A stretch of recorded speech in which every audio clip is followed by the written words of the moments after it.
guys, good morning. So welcome back to my YouTube channel. This is Autoboy Zone. So mayroon tayong ayusin ditong alternator na ang issue nito guys ay laging natatanggal yung belt dito. Laging tumatalon yung belt nya. So ngayon guys, ang gagawin natin ay babaguhin natin yung bracket. So yung bracket nito, yan, ayusin natin. Pati yung bolt dito ayusin natin dahil masyado nang maluwag yung butas. So actually hindi ito yung original niya na bolt. Iba yung nakakabit na bolt dyan. Ayan. So kung mapapansin niyo, ayan, yan yung bolt nya na hindi original na bolt nya. Pagka ayan, sobrang luwag na, kaya pumapaling pagka naghigpit ka nito, pumapaling-paling yung alternator, nawawala sa alignment. So bukod sa dito na bolt ay maluwag, so yung butas nito din ay oblong na. So kailangan natin palitan itong bolt na to, na hindi naman to original niya na bolt. Papalitan natin ng malaki ito. So ito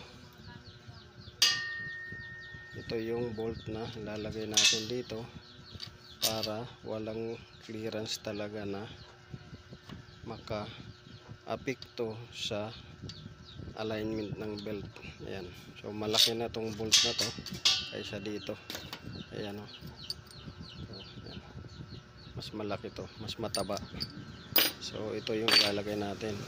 So dito naman ay oblong na rin. Ayan. So ilalagay natin itong malaking nut. Ayan, malaking nut. So babarinahin lang natin yan para lumaki konti. Tapos ito, kasi ang nilagay nila dyan na bolt ay maliit. Yan, gumaganon, sumasayaw. So pumapaling itong alternator pagka naghigpit ka na. So yun yung gagawin natin. So una, ang gagawin natin, ito ayusin dito natin yung bolt at saka bracket. Tapos dito ayusin din natin. Ito na yung mga materialis na gagamitin natin. Tapos yung sa may makina, ating ayusin din yung paglalagyan nito para hindi na siya pumapaling-paling. So yun yung gagawin natin. So kabit na natin guys yung battery. Kailangan mahigpit ng mahigpit para hindi mag voltage drop, short circuit. Mahigpit na to.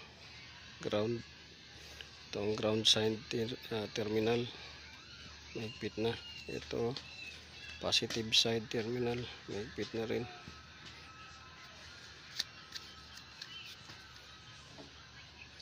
So atin ang papaandarin yung ginawa nating alternator.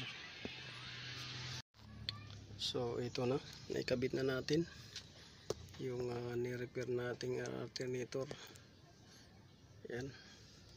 So dito nilagyan natin ng bushing dahil ito siya nakadikit dito, paling na paling. Ngayon pag paling na paling siya, tabingi, binabatak ng bracket, pati yung bracket nagiging tabingi. So yan, kasi dapat yung bracket dito lang naka-align, ito naka-usli doon banda. Yan, gawa ng hindi talaga to yung alternator na original, kaya ganyan yung itsura. So nung una to dito nilagay nila ganyan. So ang nangyari, masyadong tabingi, paling. Kita nyo yan, ang laki ng clearance. Ito dati nakadikit dito, Ngayon nilagyan natin ng bushing sa gitna, spacer, tapos washer, tapos dito na siya naka-align. Yan talaga yung alignment niya dyan banda, dahil yung original nito dito nakadikit. Ito conversion na ng alternator to, hindi na niya original. So nilagyan na natin ng bagong bushing at saka bagong bolt, malaking bolt na para hindi umatras. Yung lumang bolt niya ito.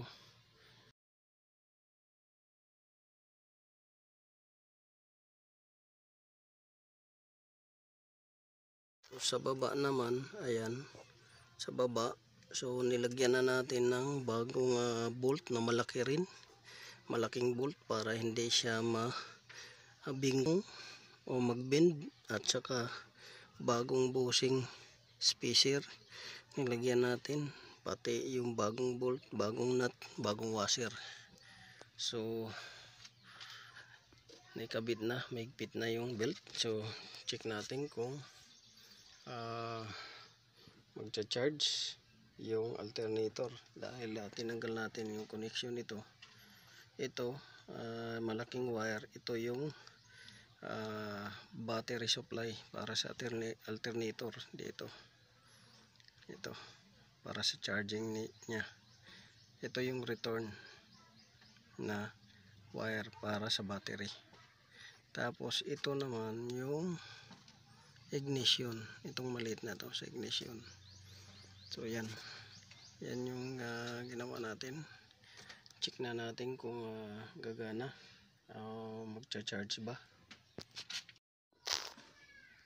So paandarin na natin.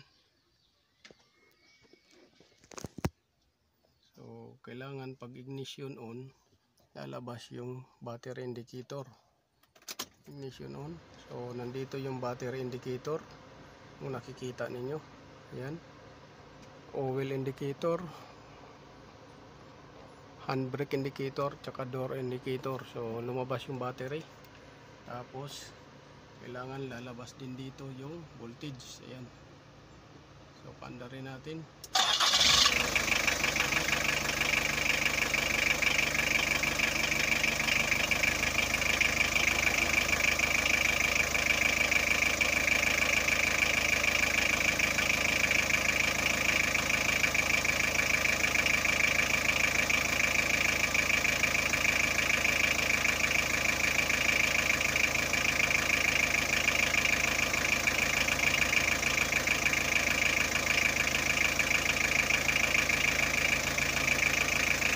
Charge naman siya 13.5,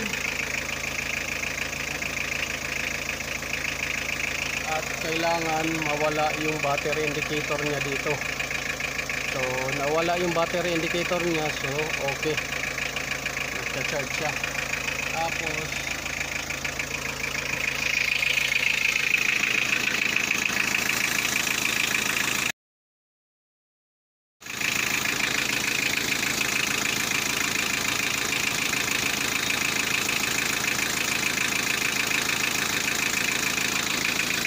ayan, ngayon titipan na lang natin to, saka ito, para ma-secure.